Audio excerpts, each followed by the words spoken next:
Siap. Wah, ayo nge video. Halo, Rek. Dan arep ning ndi kok? Arep nggo video terus ora mung iki arep berangkat ning acara. Lho acara apa rapi men? Lho yo yo Rek, Mata Najwa on stage. Wih, sangaremen Mata Najwa. Tenang. Iya, Tenang nih. iya. Aku lemel. Gak Medhi. nek kowe ora berkepentingan minggir, aku arep nggo video sih. Lho aku punya video lagi. Hah? Bahas apa? Republik Digital. Oh, bagus Republik Digital. Gak ngerti kamu? Gak. Ya pancene sak dino nang sapi. Ya wis ngono kupingmu ya. Tak jelasno. Yo. Dadi sembarang saiki Mat, wis digital. Awakmu arepe blonjo, iso ning Yuk nah, beli joglo mah.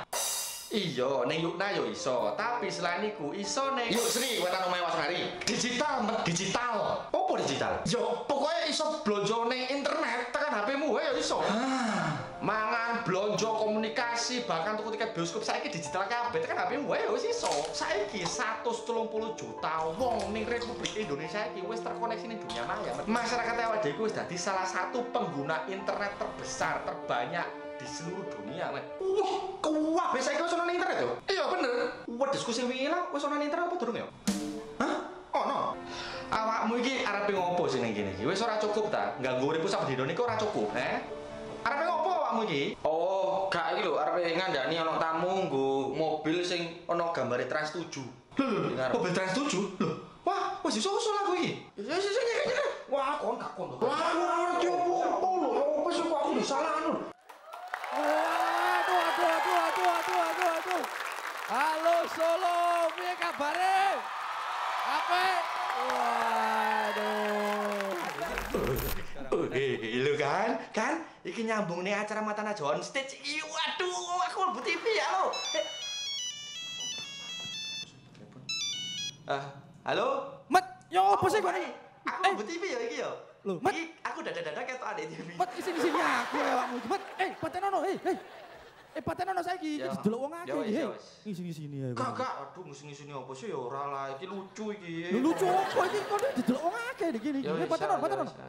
Iya. Patenono kok. Ya udah tak pateni.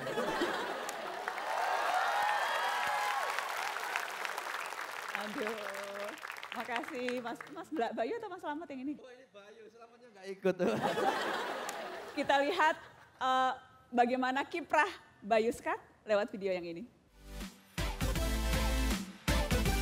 Bayu Skak bernama lengkap Bayu Eko Mukpito. Nama Skak singkatan sekumpulan arek kesel komunitas yang dibentuknya saat sekolah di SMKN 4 Malang jurusan animasi. Pria kelahiran Malang tanggal 13 November tahun 1993 ini adalah YouTuber luar Jakarta pertama yang meraih Golden Button. Bayu Skak saat ini masih kuliah di Universitas Negeri Malang jurusan Art and Design. Pertama kali posting video pada 2009 dengan ponsel kamera 3 megapiksel. Konten-konten komedi bahasa Jawanya mendapat perhatian publik karena dianggap orisinil serta unik. Wes ya apa caranya sekarang aku kudu tuntas, kudu selesai. Gedang gorengku mang si ono apa wis entek yo? Aku lapo sih gendeng. Selama 7 tahun aktif, kanal utamanya sudah mencapai 142 juta page views. Ia menyutradarai sekaligus menjadi pemain film US Band. Film ini ditonton sekitar 900.000 penonton dan diputar 2 juta kali di YouTube. Ayo wis lah santai, cangkemmu. Yes. Bayu sudah 1,6 juta subscriber YouTube. Siap. Jadi mulai jadi YouTuber sejak 7 atau 8 tahun yang lalu ya? Ya, tepatnya 2010. Itu di bulan Juni ya. Hampir 8 tahunan. Masih ingat nggak sih konten pertama yang waktu itu diupload di YouTube tuh konten apa? Konten, jadi yang seperti tadi dijelaskan, Skak itu singkatan sekumpulan arek kesel teman-teman. Karena saya dulu tuh kan SMK animasi, bikin film animasi itu kan capek banget. Jadi ketika pulang sekolah, bukannya kita pulang tidur, malah nongkrong di sekolah, memanfaatkan kamera HP aku yang cuman 3,5 megapiksel itu tadi. Dan akhirnya bikin konten, akhirnya muncullah, dijenengi apa iki, dinamain apa gitu kan. Ya skak ae apa, kumpulan arek kesel kan saya dari Jawa Timur. Arek iku lek ndek kene iki cah. Ndek kene ora ono arek, ono cah. Ya. Nah, bocah. Jadi seperti itu, sekumpulan anak yang capek. Jadi video pertama itu sangatlah sketch sekali, yaitu berjudul Rumah Sakit Jiwa. Sing pertama wis gendeng. Oh. Apa ceritanya itu? Ya ceritanya kami tuh sekolah sampai capek gitu ya kan. Terus kami membuat sekolah itu kayak rumah sakit jiwa. Jadi waduh kurang. Jadi ya seperti itulah pokoknya kami. Tapi yang nonton banyak tuh? Lumayan waktu itu yang nonton sudah. Jadi itu balik lagi ke tahun 2010 ya Mbak Nana ya. Jadi 2010 itu kalau misalnya udah nonton kayak 20.000 itu udah banyak banget. Nah video itu sudah mencapai 20.000 waktu itu. Wes. Jadi itu sangatlah gokil banget. Itu, jadi baru konten pertama itu sudah sebegitu banyak. Itu yang nambah kepercayaan diri bikin-bikin konten terus? Benar sekali. Jadi pertama kali itu masih belum ada teman-teman kayak ya kalau sekarang kan ada masuk ya, ada pemasukan gitu. Tapi kalau dulu tuh ya enggak. Pertama kali bikin video itu ya enggak ada pemasukan, cuma pakai kamera yang abal-abal ya tapi ya jalan aja. Jadi ya mungkin ada masukan dari aku kalau misalnya mau start nge-YouTube ya jangan dikejar itu uangnya tapi berkaryanya itu. Gitu. Jadi yang di awal berkarya. Iya. Kalau sudah berhasil nanti uang akan masuk belakangan. Benar sekali tuh Mbak. Jadi berapa uangnya sekarang kalau jadi YouTuber? Waduh lah Mbak jangan gitu. Tapi iya kan sebulan tuh kan, karena kan kemudian katanya wah jadi YouTuber bisa dapat banyak uang. Jadi pengen tahu Bayu Skak tuh sebulan berapa sih? Iya, piro rek? Waduh. Nah, kalau misalnya YouTube itu kan ada dua macam kan, Mbak. Kalau misalnya pemasukan itu ya. Ada yang dari Google Money yaitu adalah AdSense. Yaitu bagaimana caranya mendapatkan AdSense ini, yaitu kita sebagai YouTuber ya kita yang punya channel YouTube-nya itu kita mengkonekkan akun kita dengan Google AdSense, teman-teman. Dengan begitu kita bisa menerima iklan dari YouTube. Misalnya kalian kalau misalnya lihat YouTube, lihat video YouTube ada iklan di depannya. Ya, berarti kalian akan mendapatkan uang dari itu karena kalian sudah bersedia channel kalian ditempel iklan oleh Google. Oke. Nah, itu dari Google AdSense. Yang kedua dari brand. Contohnya ya, Mas, waduh. Bagaimana Mas? Wah. Ini langsung Kita bisa. harus menjalin relasi. Relasi itu penting, Mbak. Barangkali kita bisa kolaborasi, Mas. Oh gitu. Iya, jadi yang kedua adalah dari brand. Tapi Jadi, ntar dulu, pokoknya kalau dapat sesuatu bayar royalti kan? wah, 20%. Mata Najwa. Oke, jadi tapi jumlahnya itu memang menggiurkan. Menggiurkan ya bisa lah kalau, wah nanti kalau sebut nominal nggak enak. Gak apa-apa, enak-enak aja ya. Tuh enak. Ya, Setara dengan apa misalnya? setara dengan motor kayak. Motor yang mana? Motor Pak Jokowi atau motor Gibran? Waduh. Harganya beda. Ya segitulah Mbak, pokoknya ya kalau dari YouTube-nya doang itu ya kalau misalnya kita upload video kan dari total jumlah view-nya ya teman-teman ya. Total jumlah view-nya CPM teman-teman, cost per M, M itu 1000. Jadi per 1000 view kalian akan dapat keuntungan. Tapi sekarang udah berbeda, sekarang YouTube lebih ketat lagi, per 10.000 view. Karena sekarang kan semakin banyak kreator, jadi kalau dulu enak gitu, kalau sekarang kalian harus bersusah payah dulu agar bisa mendapatkan uang, jadi yaitu 10.000 per 10.000. Itu kisaran sampai subscriber kalian mencapai 100.000 subscriber. Oh, orang mudeng toh, mumet toh. Nah memang sistematika YouTube itu seperti itu, tapi ya Oke, tapi lumayan. pokoknya ya lumayan. Iya, tinggal dikalikan aja nanti CPM-nya. Sekarang makin banyak YouTuber, makin banyak yang membuat konten. Apa sih kuncinya membuat konten yang orisinil, yang betul-betul bisa membuat orang mendapat inspirasi atau tertawa atau terhibur? Apa kuncinya? Kalau dari saya sendiri lah Mbak ya, kalau saya tuh ya apa adanya, apa oponone lho rek ya. Jadi saya tuh bikin YouTube channel YouTube ini memang mau apa adanya dari awal itu ya udah kita ya bikin apa adanya menggunakan bahasa daerah karena satu yang pengen saya tekankan itu saya tuh pengen merubah mindset orang-orang yang kayak melihat bahwa kalau misalnya ini bukan dari Jawa saja ya, mungkin saya berbahasa Jawa tapi yang saya angkat itu justru bukan Jawa saja, semua daerah di seluruh Republik ini.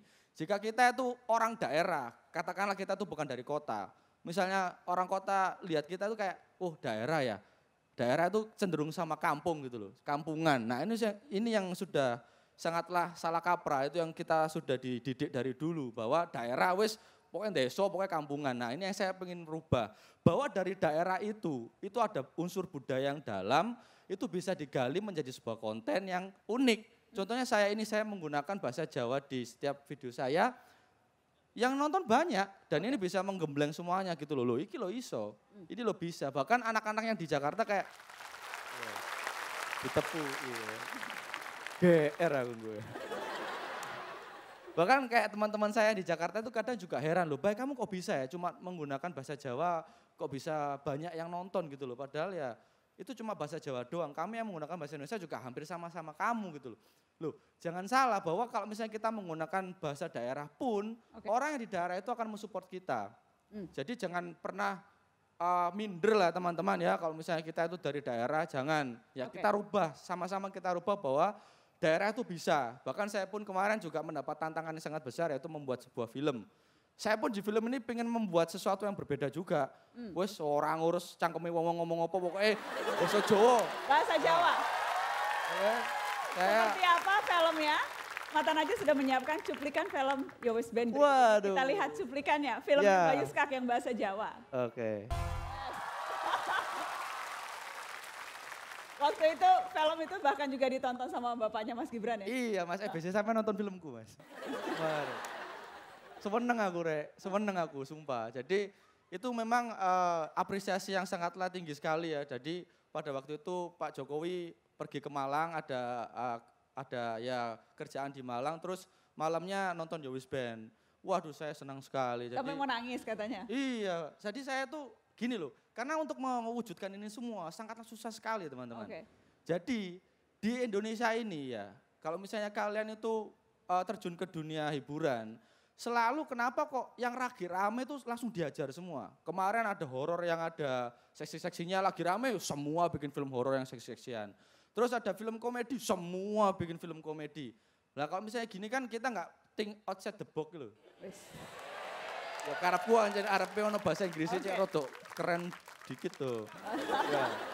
Nah, kalau misalnya kita seperti itu ya kita akan terus-terusan ngikutin pasar. Nah saya pengen berbeda.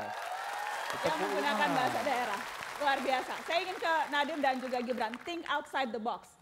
Nadiem, itu juga yang harus jadi patokan kita ketika menciptakan sesuatu. Apakah menciptakan konten atau menciptakan aplikasi atau menciptakan ide atau inovasi harus selalu think outside the box? Kalau kita nggak think outside the box, seperti Mas yang hebat ini jadi salah satu idola saya setelah hari ini. Kalau nggak think out of the box ya buat apa gitu. Maksudnya kalau kita semuanya me too doang, ya selalu akan diselip sama orang lain, selalu akan ada kompetisi yang lebih lebih dengan uang lebih besar, produksi lebih gede dan lain-lain. Tapi kalau kita punya unique brand identity, kalau kita punya keberanian untuk bilang ini lo gua, gitu, orang tuh bakal stick with you biasanya ya. Biasanya bukan cuma di konten, di bisnis juga sama, gitu. Diperlukan apa? Harus punya identitas sendiri, pede jadi diri sendiri. Itu menurut saya di bisnis maupun di hidup sama aja, itu yang paling penting. Bangga menjadi diri sendiri. Mas Gibran? Ya benar yang dikatakan Mas Bayu tadi. Jangan pernah malu jadi orang yang asalnya dari daerah. Sekarang Markobar, aslinya kan teman-teman di sini pasti udah tahu Markobar itu aslinya dari pinggir jalan.